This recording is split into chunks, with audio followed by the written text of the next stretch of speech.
Mi hija, Evelyn, me gritó: «Papá, no te metas en mi vida», cuando intenté advertirle.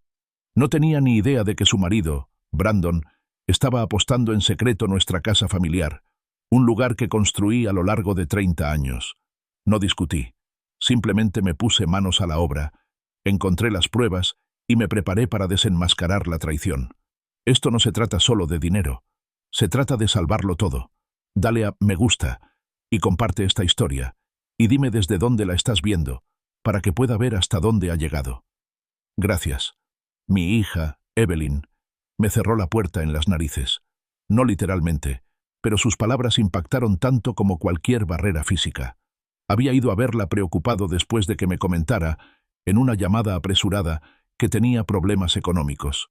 Me quedé en el umbral de la casa que la había ayudado a comprar, un lugar que yo veía como un nuevo comienzo para ella, extendiéndole la mano, ofreciéndome simplemente a escucharla. «Papá, por favor», me dijo con voz tensa por la irritación. «Siempre crees que tienes razón. Esto no te incumbe. Yo me encargo». Fue un rechazo, brusco y absoluto. Me dolió el corazón, no solo por su evidente angustia, sino también por el muro que había levantado entre nosotros. Me fui, con el recuerdo de sus palabras aún resonando en mis oídos, pero una nueva determinación se fortaleció en mi interior. Si no me permitía ayudarla directamente, encontraría otra manera. Lo primero que hice al regresar a mi oficina fue llamar a mi amigo Mark, agente inmobiliario y antiguo colega de mis tiempos en el sector de la promoción inmobiliaria. Mark era experto en el complejo mundo de las escrituras, las hipotecas y los informes crediticios. Le expliqué mis preocupaciones, insinuando vagamente que tenía un mal presentimiento sobre el marido de Evelyn, Brandon, y le pedí que, discretamente, consultara algunos documentos relacionados con la propiedad de Evelyn. Él sabía lo que tenía que hacer. La privacidad era primordial, pero también lo era velar por la familia. Los documentos llegaron 2 días después. Un grueso sobrecayó sobre mi escritorio. Lo abrí con un presentimiento de pavor, pero nada me había preparado para la repugnante verdad que se desplegaba en sus páginas. El historial crediticio de Brandon era un desastre, un laberinto de deudas impagas y gastos irresponsables. Lo peor era la evidencia de importantes deudas de juego, que ascendían a la astronómica suma de $53,000, todas garantizadas, de una forma u otra, con la casa de Evelyn. Mi casa, en cierto modo, aquella en la que había invertido tanto esfuerzo y ahorros para ella. Se me heló la sangre. La idea de perderla, de que Evelyn lo perdiera todo, encendió en mí un instinto protector furioso que no había sentido en años. Esto no era solo problemas económicos, era una auténtica catástrofe. A la mañana siguiente, acorralé a Brandon en la sala de descanso del trabajo. Estaba apoyado en el mostrador, mirando su teléfono con una sonrisa de suficiencia. Trabajaba en el mismo edificio, aunque en otro departamento. Así fue como conoció a Evelyn. Sostenía la pila de papeles en la mano, cuyo peso me pesaba como un ancla. Levantó la vista y su sonrisa se desvaneció al ver mi expresión sombría. «Buenos días, Arthur», murmuró, intentando sonar despreocupado. No le devolví el saludo. En cambio, extendí los documentos sobre la mesa, con la portada hacia arriba, para que pudiera ver claramente las cifras condenatorias. Sus ojos recorrieron la primera página, y su actitud despreocupada se desvaneció al instante. Su rostro se endureció. «¿Qué es esto, viejo?», espetó, intentando apartar los papeles con un gesto desdeñoso. «Esto no te incumbe». Su voz contenía una amenaza apenas velada, un intento desesperado por imponer su dominio. Puse la mano sobre los documentos, sujetándolos con firmeza. «Me preocupa mucho, Brandon», dije con voz baja y firme, ocultando la tormenta que me consumía por dentro. «Estos papeles muestran una segunda hipoteca, una línea de crédito sobre el valor neto de la vivienda y un préstamo contra el plan de jubilación de Evelyn. Todo solicitado en los últimos 18 meses. Y todo, de alguna manera, vinculado a tu imprudente afición al juego». Vi cómo palidecía, cómo se resquebrajaba su máscara de indiferencia. Sabía que no esperaba que tuviera tanta información, tantas pruebas irrefutables. Había hecho mi trabajo de investigación, profundizando mucho más allá del informe inicial, moviendo hilos que rara vez usaba para obtener una visión completa. Finalmente se desplomó contra el mostrador. La derrota brilló fugazmente en sus ojos antes de que la ira volviera a apoderarse de él. «Lo estoy controlando», murmuró con voz ronca, y luego, con un patético intento de bravuconería, «estoy pidiendo más prestado para consolidar la situación. No pasa nada». La mentira era evidente. Pedir más prestado era la mismísima definición de no controlarlo. Era la espiral desesperada de un adicto, cavando un hoyo más profundo con cada palada frenética de tierra. Le presenté otro documento, una solicitud reciente. «Esta es una solicitud para obtener otros $30.000 con garantía hipotecaria», dije, golpeando el papel. «Se presentó la semana pasada. ¿Acaso están solucionando el problema empujando a Evelyn al borde de la bancarrota y a que pierda su casa?» Brandon se quedó mirando el nuevo documento, con la mandíbula desencajada. La ira en sus ojos finalmente dio paso a un miedo escalofriante. «Tengo un sistema», balbuceó, su bravuconería completamente desaparecida, reemplazada por un quejido patético. «Estuve a punto de recuperarlo, solo necesitaba un poco más de tiempo, un poco más de capital». Era la clásica falacia del jugador, una ilusión que había visto destruir vidas innumerables veces. «¿Un sistema?», dije con desdén, alzando un poco la voz, incapaz de contener más mi disgusto. «¿Tienes idea de cuánto sacrifiqué para acumular el capital de esa casa? 30 años, Brandon. 30 años de duro trabajo, ahorrando cada centavo, para que Evelyn tuviera una base sólida, un futuro. Y tú lo estás despilfarrando, apostándolo todo a un supuesto sistema». Las palabras me amargaron la boca. La injusticia de todo aquello me quemaba por dentro.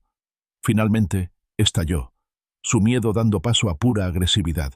«No te metas en mis asuntos, viejo», gritó con el rostro desencajado. «Esto no te incumbe. Soy el marido de Evelyn, no tú».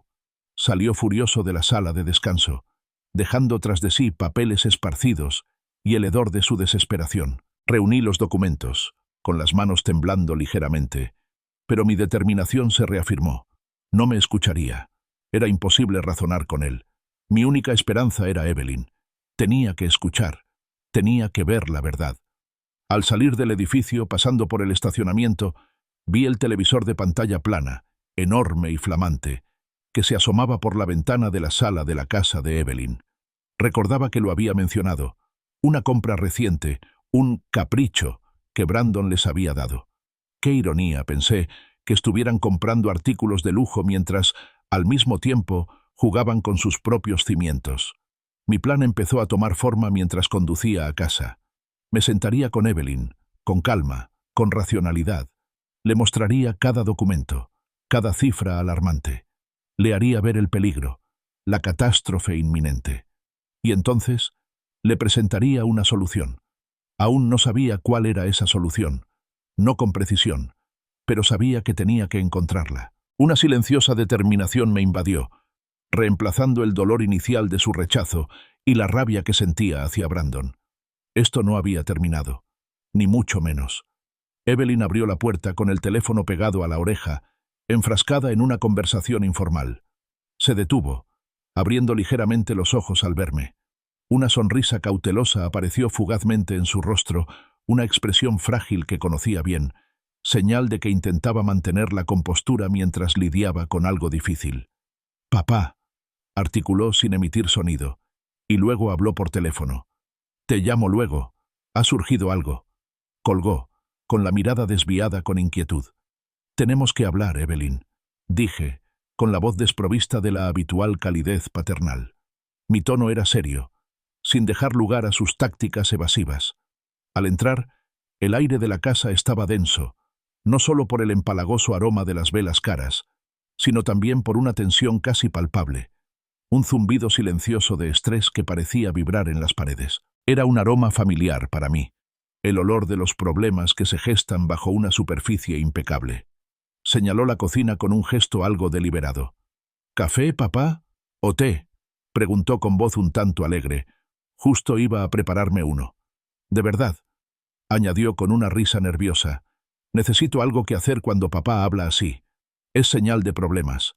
Intentaba aligerar el ambiente, desviar la conversación del precipicio al que yo la estaba llevando. Mi mirada recorrió la cocina, impecablemente ordenada, un marcado contraste con la pequeña pila de sobres sin abrir. escondida bajo un jarrón sobre la encimera, tal vez facturas, deliberadamente ignoradas. Y por todas partes, en la nevera, en la repisa de la chimenea, en la mesita auxiliar, había fotos de la boda de Evelyn y Brandon, con sus amplias sonrisas y sus vidas aparentemente perfectas. Era una estampa de felicidad doméstica, cuidadosamente construida, pero yo sabía, con una certeza enfermiza, que era una fachada. Me acerqué a la isla de la cocina y saqué un taburete. Evelyn, comencé con voz firme, interrumpiendo sus intentos de normalidad, sé de las deudas de juego de Brandon. La pequeña cuchara metálica que usaba para medir el café molido chocó contra la taza de cerámica, un sonido agudo y resonante en la habitación, que de repente quedó en silencio. Me daba la espalda y, por un instante, se quedó paralizada, con los hombros rígidos. Lentamente, se giró, con el rostro pálido. «¿De qué estás hablando?», preguntó con voz débil, casi un susurro. Brandon jamás haría eso. No la dejé terminar. Saqué los documentos de mi maletín y los extendí sobre la impoluta isla de la cocina. Los papeles crujieron suavemente, cada uno un testimonio de la traición de Brandon.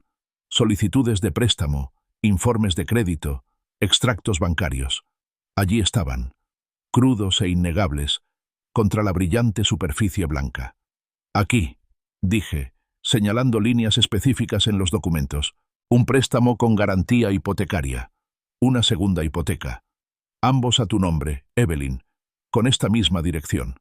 Y aquí», señalé otra página, «este es un préstamo con garantía de tu plan de jubilación.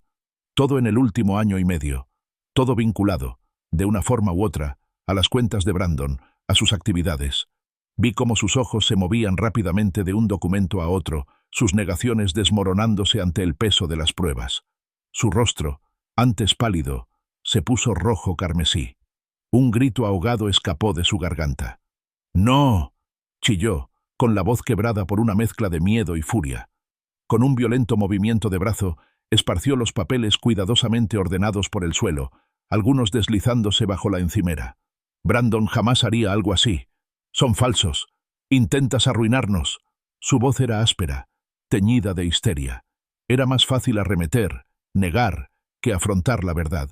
Me incliné con calma, recogiendo los papeles esparcidos con movimientos deliberados. «¿Por qué los falsificaría, Evelyn?», pregunté con voz firme, a pesar del temblor en mis manos. «¿Qué razón tendría para inventar algo tan devastador?». Se irguió sobre mí, con el pecho agitado. «Porque nunca te ha gustado Brandon», espetó, con los ojos llenos de lágrimas. «Siempre pensaste que no era lo suficientemente bueno. Quieres separarnos, ¿verdad? Siempre quieres controlar mi vida». La acusación dolió profundamente, clavando aún más el cuchillo de su rechazo en mi corazón. «Quiero salvar tu casa, Evelyn», repliqué con la voz quebrada por la emoción. «Quiero evitar que lo pierdas todo. Esta casa, en la que te ayudé a generar patrimonio, la que yo consideraba tu refugio, corre grave peligro». «Está bien», insistió, con un tono desesperado en la voz. «Estamos bien. Todo está bien». La ignoré y saqué otro juego de copias impresas, estas con extractos reales de sitios de apuestas. «Estos son extractos de sitios de apuestas en línea», dije, mostrándolos. «Mira los retiros, mensuales, cantidades importantes, constantemente. ¿Te parece bien, Evelyn?». Verlos pareció quebrar su último resquicio de compostura. Se tapó los oídos con las manos, como una niña intentando bloquear una verdad insoportable. «No, basta, no quiero oírlo», gritó, con los ojos desorbitados por el pánico. Se abalanzó sobre su teléfono y lo arrebató de la encimera. «¡Eres un mentiroso cruel y terrible!», sollozó, mientras sus dedos jugueteaban con la pantalla. «Voy a llamar a la policía. Me estás acosando. Fuera, fuera de mi casa». Las palabras me golpearon como un puñetazo. Mi casa, la casa por la que había trabajado 30 años, construyendo mi patrimonio, la casa que la había ayudado a conseguir. El dolor era inmenso, pero bajo él, una fría determinación comenzaba a arraigarse. Me levanté, con los papeles arrugados apretados en la mano, y me giré hacia la puerta. La miré fijamente, su rostro contorsionado por la rabia y el miedo, su desesperado intento de negar una realidad que la acorralaba. Una leve sonrisa, casi imperceptible, se dibujó en mis labios, una sonrisa amarga y penetrante que le resultaba completamente indescifrable. No era una sonrisa de diversión, sino de sombría determinación, de una batalla aún por librar. «Como desees, Evelyn», dije en voz baja, casi un susurro. Y sin decir una palabra más, salí, dejándola entre los papeles esparcidos y el sofocante aroma de las velas caras. Parecía completamente confundida por mi expresión de despedida, su enfado, momentáneamente olvidado ante mi extraña calma. La tranquilidad de mi hogar contrastaba enormemente con la escena agitada que acababa de dejar en casa de Evelyn. Aquí reinaba una calma absoluta, sin rastro del empalagoso aroma a velas ni de la palpable tensión que había impregnado su cocina. Me dirigí directamente a la cocina. El silencio amplificaba el goteo rítmico de la cafetera mientras preparaba una nueva tanda de café. Mi vida siempre se había caracterizado por una precisión fiable, una estructura cuidadosamente construida de orden y lógica. Ahora, sola en la quietud de mi hogar, una profunda sensación de vacío se instalaba en mí, un hueco donde debería haber reposado la esperanza del amor y la confianza de mi hija. Mi mente divagó, sin quererlo, hacia el pasado, al origen de aquella casa. Era 1994. Evelyn tenía solo 7 años, su manita aferrada a la mía mientras mirábamos los planos. Aquella casa, la que ahora llamaba suya, y de la que me había echado, fue la culminación de jornadas laborales de 18 horas, sacrificando los fines de semana y llevando un control meticuloso de cada centavo. Mi objetivo entonces era claro: liquidar la hipoteca cuanto antes, construir una base de seguridad para mi hija. Recordé haberle enseñado, incluso a esa temprana edad, sobre la magia del interés compuesto, sobre el valor indeleble de la propiedad, de tener algo verdaderamente tuyo. Había renunciado a vacaciones, pospuesto mis necesidades personales, todo para destinar más dinero a la hipoteca, para asegurar que su valor aumentara, proporcionando un colchón, un trampolín para el futuro de Evelyn. Era un pacto tácito, una promesa implícita de que esta casa sería su base. Ahora, esas lecciones, esos sacrificios, parecían completamente olvidados. Evelyn había elegido el mundo de imprudencia y negación de Brandon en lugar de la estabilidad y la verdad que yo le ofrecía.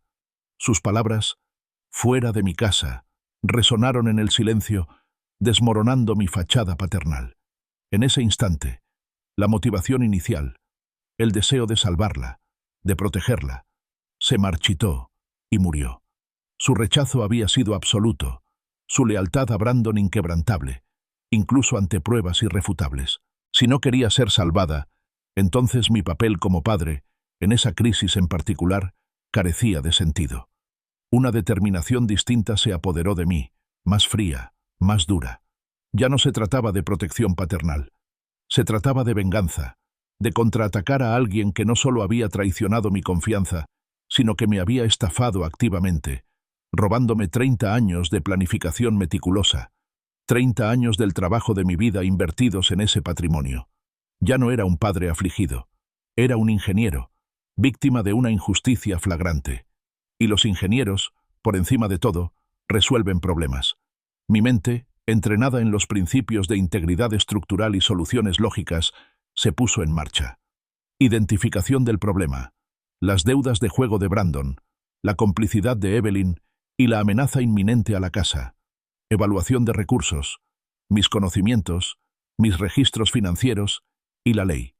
Implementación de la solución, metódica, precisa e inflexible. Entré en mi despacho, un santuario de orden. Estanterías que llegaban hasta el techo estaban repletas de carpetas, cada una meticulosamente etiquetada, que registraban cada transacción financiera importante de mi vida. Estaba segura de que mi sistema de archivo, testimonio de mi dedicación de toda la vida al detalle, guardaría la clave, la prueba definitiva que necesitaba para recuperar lo que me pertenecía por derecho. No tardé mucho. En la carpeta de escrituras de propiedad e hipotecas, Evelyn, entre tasaciones fiscales y pólizas de seguro, estaba la solicitud de hipoteca original de 2021. Recorrí con la mirada el documento familiar, deteniéndome en las firmas. Allí, claramente legibles, estaban la de Evelyn y la mía. Y entonces, la frase crucial, la pieza clave que había estado buscando inconscientemente. El cosolicitante Arthur Brooks asumirá la plena responsabilidad financiera y la responsabilidad solidaria por el importe total del préstamo. Un recuerdo vívido afloró, casi como si hubiera sido ayer. La reunión con Eleanor Chang, la funcionaria de préstamos del banco. Sus ojos penetrantes e inteligentes, su actitud directa y pragmática. Había explicado meticulosamente cada cláusula, cada detalle. Recuerdo haber preguntado sobre las implicaciones de ser cosolicitante en lugar de garante, pues quería asegurarme de que Evelyn estuviera protegida y, al mismo tiempo, salvaguardar mi inversión. Eleanor me había explicado pacientemente mis derechos, confirmando que, como cosolicitante, tenía la misma capacidad jurídica para todas las decisiones importantes relativas a la propiedad. Hizo hincapié en que la responsabilidad solidaria significaba que yo era igualmente responsable de la totalidad de la deuda, no solo de una parte. Pero, fundamentalmente, también me había explicado las medidas de protección a mi disposición en caso de mala gestión financiera o impago por parte del otro solicitante. Recordaba la terminología precisa que había utilizado, ese tipo de expresiones legales que, desde mi perspectiva de ingeniero, siempre implicaban recursos legales concretos y efectivos. Hojeé el anexo, la letra pequeña del acuerdo. Ahí estaba. En caso de incumplimiento, incumplimiento sustancial del contrato o acciones que pongan en peligro la seguridad o el valor de la propiedad por parte de una de las partes, el cosolicitante se reserva el derecho de iniciar medidas de protección, incluyendo, entre otras, procedimientos de ejecución hipotecaria, venta forzosa o transferencia de título, para mitigar la exposición financiera y asegurar la inversión. Las palabras resonaron en el aire, frías e implacables. Evelyn me había dicho que me fuera de su casa. Bueno, su casa también era mi casa, y ahora tenía en mis manos el plan legal para proteger mi participación en ella por cualquier medio necesario. Los fuertes golpes en la puerta principal hicieron temblar todo el marco, sacándome bruscamente de mi tranquila contemplación de documentos legales. Caminé hacia la puerta, con movimientos tranquilos y medidos, aunque sentía un nudo en el estómago. A través de la mirilla, el rostro de Brandon llenó el cristal distorsionado, enrojecido y contraído por la ira, con los ojos desorbitados por una intensidad frenética. Abrí la puerta apenas un poco, asegurándome de que el pestillo estuviera puesto. Brandon la empujó de inmediato, como si esperara que se abriera de golpe. «¡Déjame entrar, viejo!», gruñó, con la voz cargada de una mezcla de rabia y algo más que no pude descifrar. «Esta es mi casa, Brandon», dije con voz firme, «y no permito que entren amenazas». Su rostro se ensombreció aún más. «¿Amenazas? Tú eres el que difunde tus documentos falsos y teorías conspirativas, intentando arruinarme la vida». Me señaló acusadoramente con el dedo, con la mano temblando ligeramente. $53,000 en deudas de juego, repliqué, interrumpiendo su bravuconería. ¿Es una teoría de la conspiración, Brandon? ¿O simplemente la cruda verdad? Se estremeció, pero se recuperó rápidamente, forzando una risa desdeñosa. No son deudas, viejo. Son inversiones. Tengo un sistema, una forma infalible de multiplicar mi capital. La mentira era tan evidente que resultaba casi patética, pero la desesperación que la impulsaba era escalofriante. ¿Inversiones empresariales? Enarqué una ceja con una mirada gélida. Quizá a Evelyn le interese oír hablar de tus inversiones empresariales de tu propia boca. Podría llamarla ahora mismo. Fingí sacar el móvil del bolsillo. Su rostro pasó de sonrojado a pálido en un instante. «No», gritó prácticamente, con la voz quebrada.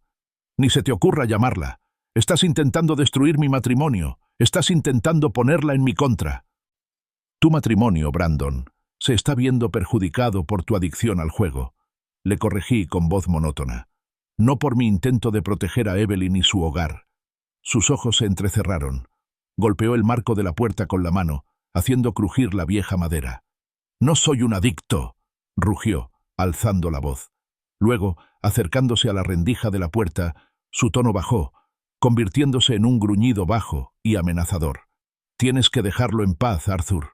Los accidentes ocurren, ¿sabes? Sobre todo a los viejos que se meten en asuntos ajenos. Mi mirada permaneció fija. Podía percibir el tenue pero inconfundible olor a alcohol en su aliento, un matiz agrio que se mezclaba con su agresiva colonia.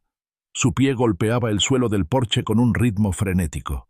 ¿Me estás amenazando, Brandon?, pregunté con voz tranquila, casi coloquial. Quería que lo expresara, que plasmara su velada amenaza en palabras, que la grabara en mi memoria. Retrocedió levemente, tal vez dándose cuenta de que se había extralimitado. «¡Te digo que no te metas!», siseó, con el rostro tenso por una furia apenas contenida. «No te necesitamos, no te queremos, y no eres bienvenido en nuestras vidas.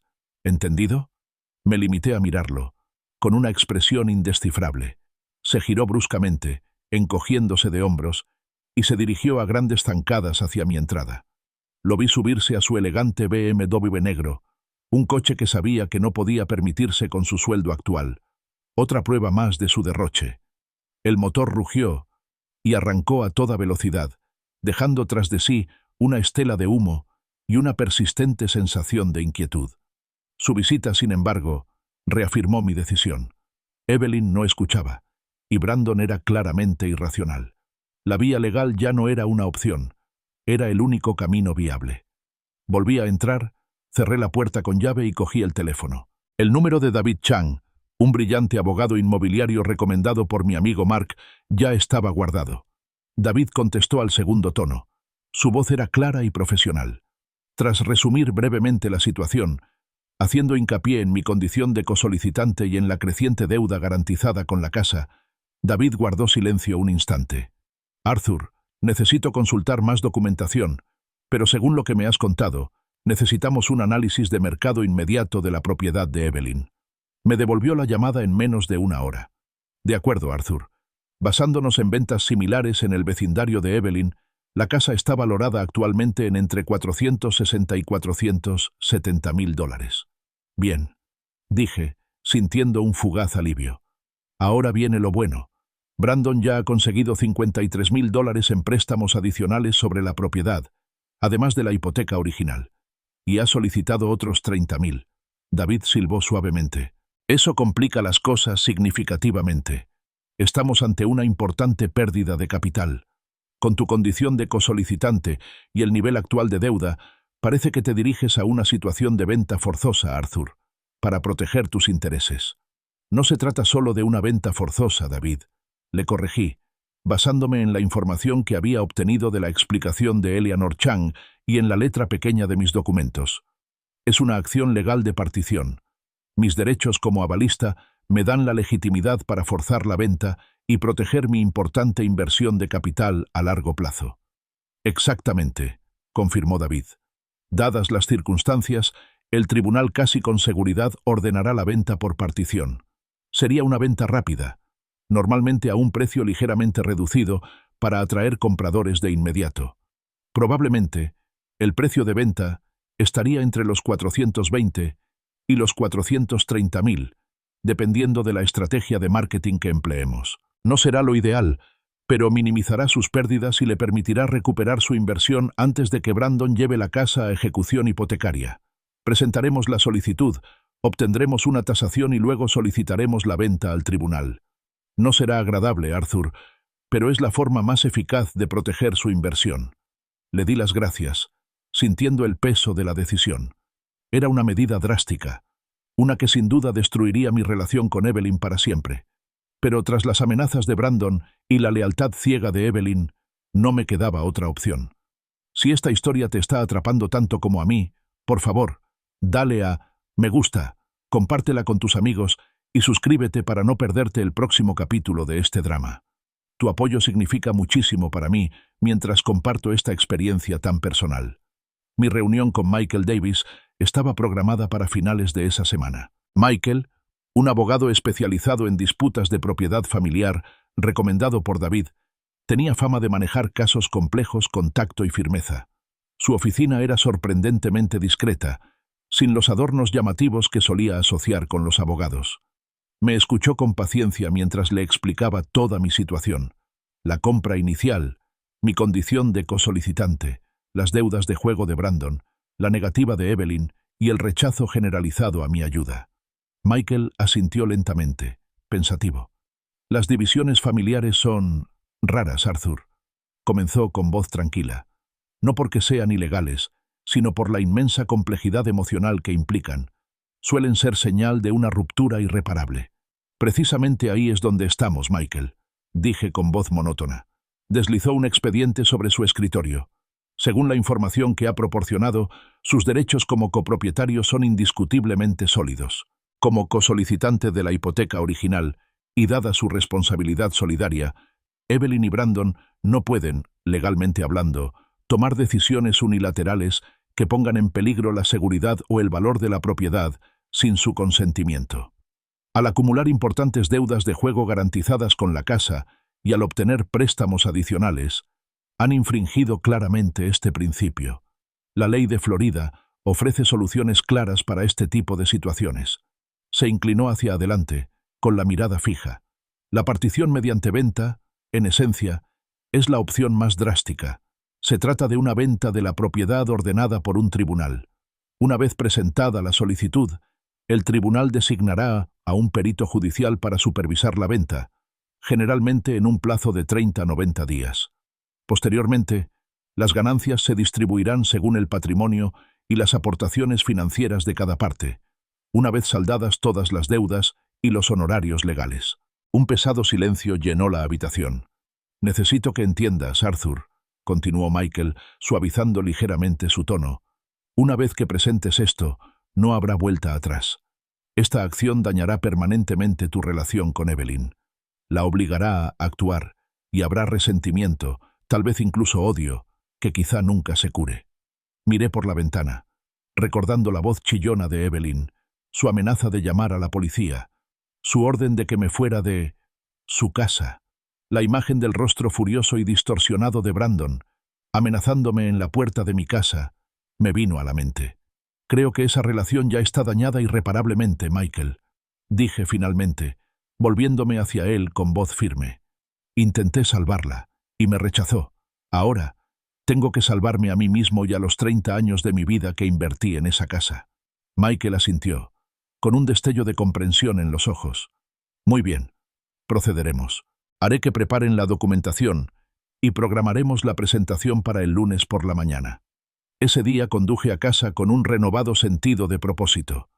Esta siguiente fase me resultaba extrañamente familiar, como un nuevo proyecto de construcción. Había pasos claros: investigación legal, permisos, solicitudes judiciales y, finalmente, la ejecución. Dediqué el fin de semana a organizar meticulosamente la documentación pertinente, preparándome mentalmente para el difícil camino que me esperaba. Llegó el lunes, gris y frío, reflejando la solemnidad del día. Me puse mi mejor traje, de un gris oscuro carbón, sintiéndome como un guerrero que se enfunda en su armadura. En el juzgado, el aire estaba cargado de la tensa urgencia de los procedimientos legales. Michael me recibió en la secretaría judicial con una pila de documentos recién impresos en la mano. «Aquí está, Arthur», dijo, entregándome la primera página. Se titulaba «Solicitud de partición por venta». Mi nombre, Arthur Brooks, figuraba como demandante. Evelyn Brooks y Brandon Miller figuraban como codemandados. Ver su nombre, el nombre de mi hija, en un documento legal en un contexto contencioso, me produjo un nuevo nudo en el estómago. Pero lo reprimí, concentrándome en los hechos concretos. Firmé los papeles necesarios con pulso firme. Luego, entregué mi tarjeta de crédito. $450 de gastos administrativos, dijo Michael, casi disculpándose. Asentí. Era una suma insignificante, pensé, comparada con la posible pérdida de mi patrimonio, que podría ascender a una cifra de 6 dígitos, si la temeraria ludopatía de Brandon continuaba sin control. La empleada, una mujer estoica de mirada cansada, tomó los documentos, los selló con un sonoro golpe y me entregó una copia. Caso número CB 2025-187, recitó mecánicamente. La audiencia inicial está fijada para el 15 de marzo, a las 9 am. Así que el reloj empieza a correr ahora, murmuré, más para mí misma que para Michael. Lo confirmó. En un plazo de 5 días hábiles, Evelyn y Brandon recibirán la notificación procesal. Tendrán entonces 30 días para responder a la demanda.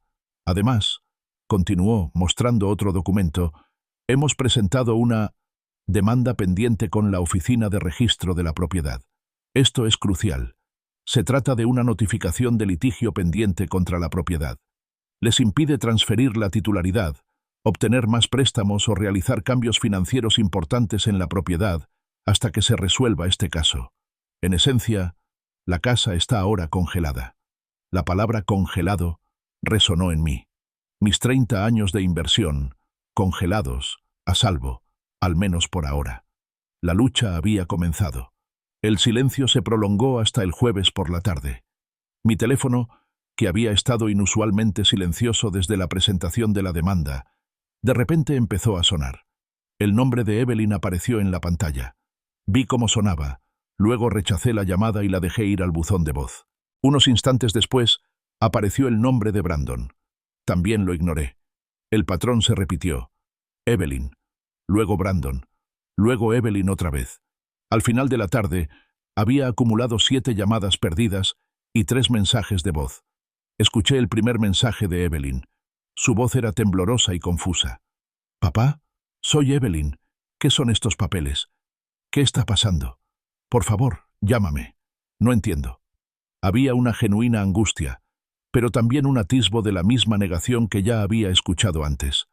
El mensaje de Brandon llegó a continuación, con la voz tensa por una rabia apenas contenida. «Arthur, ¿qué demonios estás tramando? ¿Usar documentos legales en asuntos familiares? ¿Te crees muy listo, viejo? Esto es ridículo. Llámame ahora mismo, o te arrepentirás». La amenaza implícita estaba ahí, latente, pero carecía de la crudeza de su anterior encuentro cara a cara. El tercer mensaje de Evelyn fue una súplica desgarradora y entre lágrimas. «Papá, por favor. Brandon dice que estás intentando robarnos la casa. Dice que lo haces solo para hacernos daño. No es cierto, ¿verdad? Por favor, dime que no es cierto. Llámame, hablemos». Las lágrimas eran reales, pero la forma en que Brandon formuló la acusación, tergiversando mi intento de protegernos y convirtiéndolo en un robo, confirmó que ella seguía completamente bajo su influencia. Borré los 3 mensajes sin devolverle la llamada. El viernes llegó una nueva oleada, esta vez una maratón de mensajes de texto. Los mensajes de Brandon eran una mezcla de bravuconería e incredulidad. «Esta demanda es ridícula. La vamos a combatir. Estás perdiendo el tiempo y el dinero».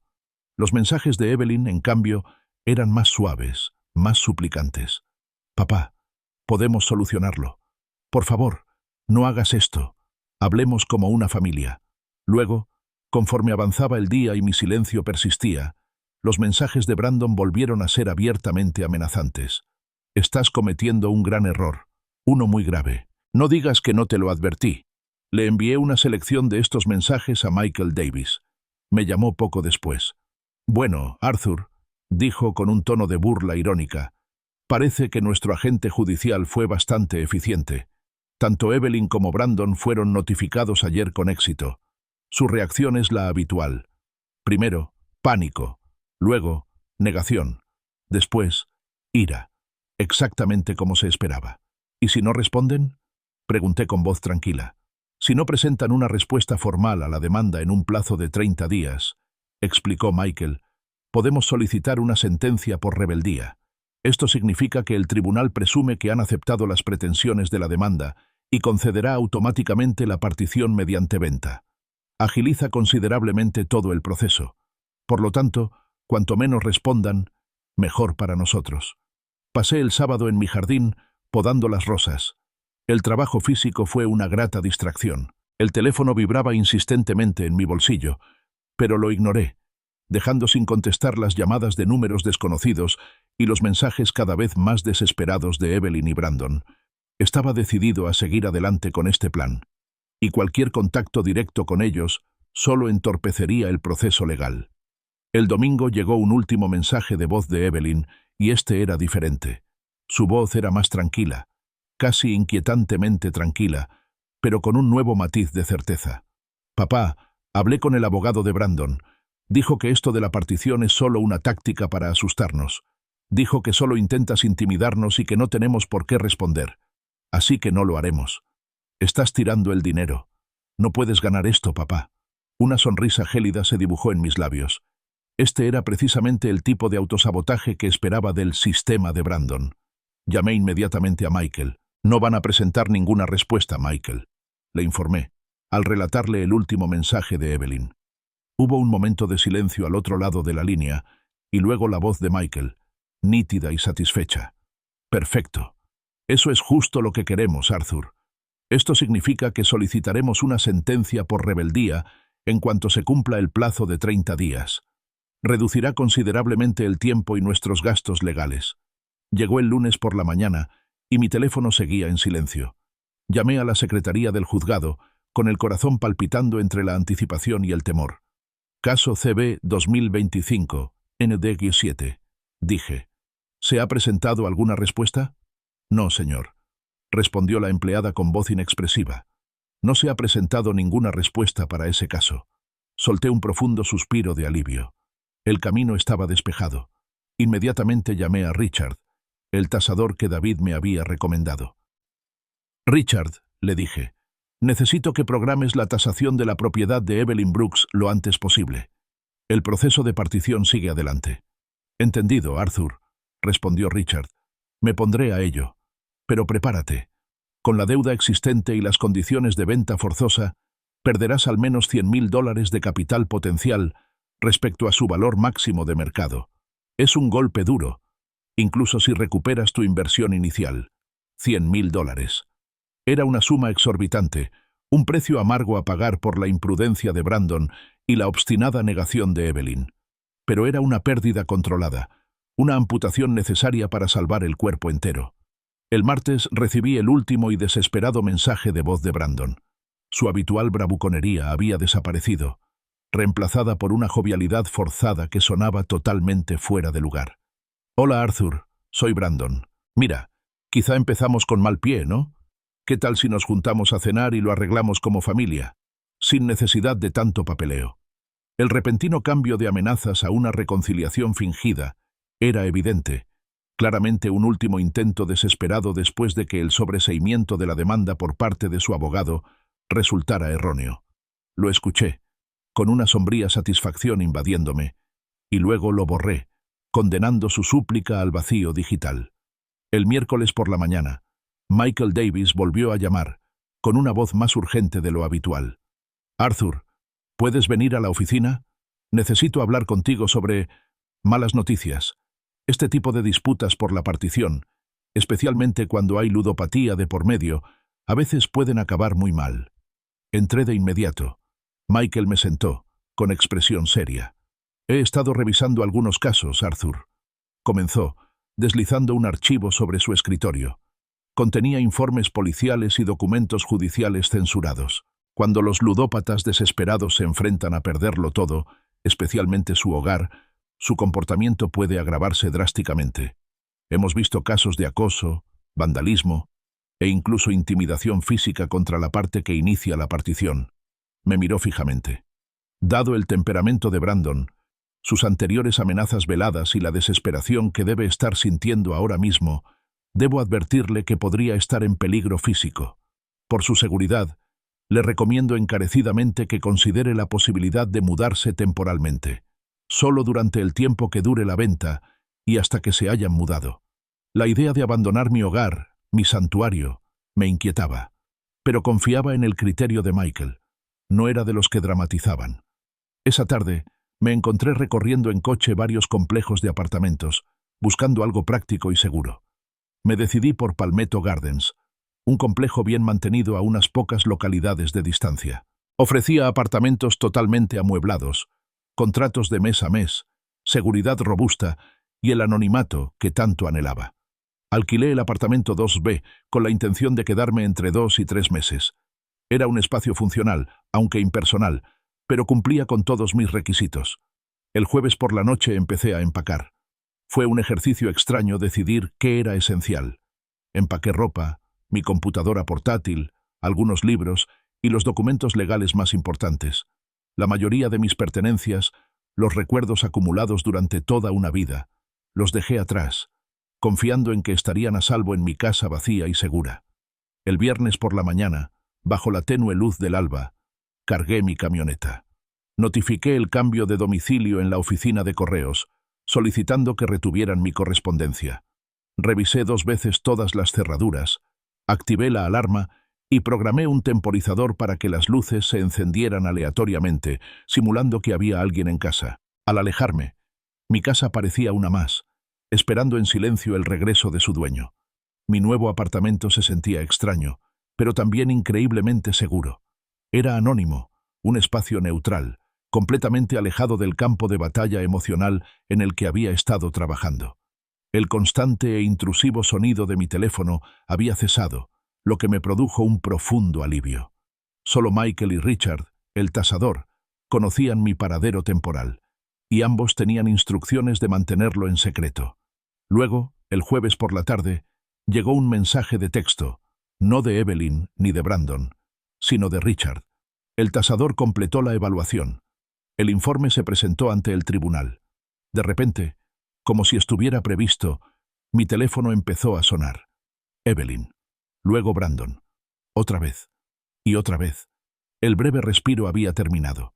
Dejé que sus llamadas fueran al buzón de voz. Sus mensajes ahora tenían un tono frenético. El pánico era palpable en sus voces. El mensaje de Evelyn era un torrente de preguntas confusas. Papá, ¿quién era ese hombre? Estaba preguntando por la casa, mirando en todas las habitaciones. ¿Qué hiciste? ¿Por qué estaría aquí un tasador? El de Brandon era una mezcla gutural de rabia y terror. ¿Enviaste a alguien a nuestra casa? ¿Qué demonios estás planeando? No puedes simplemente enviar extraños a mi casa. Accedí al sistema de presentación electrónica del tribunal. Allí estaba. El informe del tasador, subido apenas unas horas antes. La valoración era de $437.000. Era exactamente lo que Michael y Richard habían predicho. Significativamente inferior al valor de mercado, pero suficiente para cubrir las deudas pendientes y garantizar mi patrimonio. La partición ya no era una amenaza legal abstracta, ahora era una realidad concreta, cuantificada financieramente. Mi teléfono vibró de nuevo. Un mensaje de Brandon. Llámame o voy para tu casa. Una leve sonrisa amarga se dibujó en mis labios. Que venga, solo encontrará una casa vacía. Un testimonio silencioso de las consecuencias de sus propios actos y de la ciega lealtad de Evelyn. Las llamadas de Evelyn y Brandon no cesaban. Un bombardeo constante a mi teléfono, aunque ya no vivía en mi antigua dirección. Los mensajes de Evelyn, aunque seguían siendo suplicantes, denotaban una nueva desesperación. Papá, ¿dónde estás? Tu camioneta no está. Fuimos a casa y está vacía. ¿Dónde estás? Su confusión era evidente, pero su miedo subyacente era aún más profundo. Entonces llegó el mensaje de voz de Brandon, un contraste radical con su bravuconería y amenazas anteriores. Su voz era más débil, temblorosa, casi asustada. Arthur, esta vez hablé con un abogado de verdad. Dijo que puedes obligarnos a vender nuestra casa. Dijo que tienes todo el derecho. Una larga y tensa pausa. Esperamos demasiado, ¿verdad? Vamos a perder nuestra casa, ¿no? La pregunta quedó suspendida en el aire, un reconocimiento desesperado de una verdad que ya no podía negar. Continuó, con la voz quebrada. Lo siento mucho, Arthur. Lindsay también lo siente. Por favor, no nos dejes sin hogar. Somos familia. Lindsay era su hija de un matrimonio anterior, una joven a la que apenas conocía, arrastrada a su mundo caótico. La mención fue un claro intento de manipularme emocionalmente, un último esfuerzo desesperado por aprovechar el escaso vínculo familiar que aún existía. Guardé ese mensaje de voz. Era frío, calculado, pero necesario. Era una prueba irrefutable de que reconocían la situación, una especie de confesión, por si acaso la necesitaran en futuros litigios. Sin embargo, su recién descubierta valoración de las relaciones familiares me parecía ahora vacía y completamente insignificante. Era demasiado tarde. Richard, el tasador y ahora agente inmobiliario encargado de la venta, me llamó el lunes por la mañana para darme una actualización que consolidó el proceso legal. Arthur, hemos tenido un fin de semana ajetreado. Recibimos 3 ofertas al contado. La más alta es de $425.000 y garantizan el cierre en 30 días. Está por debajo del máximo del mercado, pero es una oferta sólida para una venta rápida, sobre todo con el proceso de partición. Acéptalo, dije sin dudarlo. Mi decisión era irrevocable. El martes por la mañana, un llamativo e ineludible cartel de «Se vende» apareció en el jardín de la casa de Evelyn. Richard confirmó que había visitas programadas durante toda la semana. Vi las fotos del anuncio en Internet. Las habitaciones impecablemente decoradas, la cocina reluciente, el césped perfectamente cuidado. Ya no era un hogar, ni siquiera un lugar de encuentro. Era una mercancía, desprovista de emoción, esperando a su próximo dueño. La documentación oficial llegó el miércoles a mi apartamento temporal. Un aviso de venta por partición, que detallaba la oferta aceptada, la fecha de cierre y, lo más importante, los 30 días que Evelyn y Brandon tenían para desalojar la propiedad. El lenguaje frío y legal hacía innegable la irrevocabilidad del asunto. Richard volvió a llamar más tarde ese mismo día. Los compradores quieren cerrar la venta rápidamente, Arthur. Hemos aceptado la oferta de $425.000 en efectivo. Han insistido en que se cierre en 15 días. Es una estrategia agresiva, pero te beneficia. Acto seguido, me explicó las finanzas. Tras pagar todas las hipotecas pendientes, las deudas de juego acumuladas que ahora estaban garantizadas con la casa, y los gastos legales e inmobiliarios, mi ganancia neta sería de aproximadamente $78.000. Era menos de lo que esperaba, una pérdida financiera considerable respecto al valor máximo de mi inversión inicial, pero era una recuperación. Era justo. El viernes trajo una pequeña e inquietante sorpresa. Richard llamó con un tono de desconcierto en la voz. Arthur, tu antigua dirección. Evelyn estuvo allí esta mañana. Dejó una nota en el porche para ti. Me había enviado una foto a mi teléfono. Era una letra temblorosa, casi ilegible, en un trozo de papel de cuaderno. Papá, por favor, no tenemos a dónde ir. Necesitamos dinero para un apartamento. Por favor, ayúdanos. Lo siento mucho. El sentimiento familiar seguía presente. Un grito desesperado de auxilio. Guardé la nota, otra prueba, pero ignoré su contenido. Mi ayuda, tal como ella la solicitaba ahora, ya no estaba disponible. La firma fue un acto solemne. Me senté frente a los compradores, una joven pareja llena de ilusión y optimismo, ajena al drama que los había llevado hasta allí. Firmé documento tras documento, viendo cómo 40 años de mi vida, mi prudencia financiera, mis aspiraciones como padre, mi profundo dolor y rabia, todo reducido a transferencias electrónicas, números en una pantalla. El correo electrónico de confirmación final llegó, $78.437. Todo estaba hecho. Más tarde ese día, llegó un último mensaje de voz de Evelyn. Su voz era suave, sin rastro de ira ni reproche, sino impregnada de una profunda y cansada comprensión. Papá, dijo, casi en un susurro, lo siento, ahora lo entiendo. Siento que haya tenido que perder nuestra casa para que por fin lo comprendiera. La escuché una vez y la borré. La disculpa, aunque quizás sincera, llegó demasiado tarde. No pudo reparar la confianza rota, no pudo borrar los años de negación, no pudo reconstruir la casa arrasada por la avaricia y las mentiras. Con el dinero asegurado, no perdí tiempo. Compré un pequeño y elegante apartamento en una tranquila urbanización con campo de golf, lejos de los ecos de mi vida pasada. Era un nuevo comienzo, un nuevo capítulo. Estaba listo para construir una nueva vida, un nuevo refugio, basado en principios aplicados sistemáticamente, en la justicia, por dolorosa que fuera, meticulosamente lograda.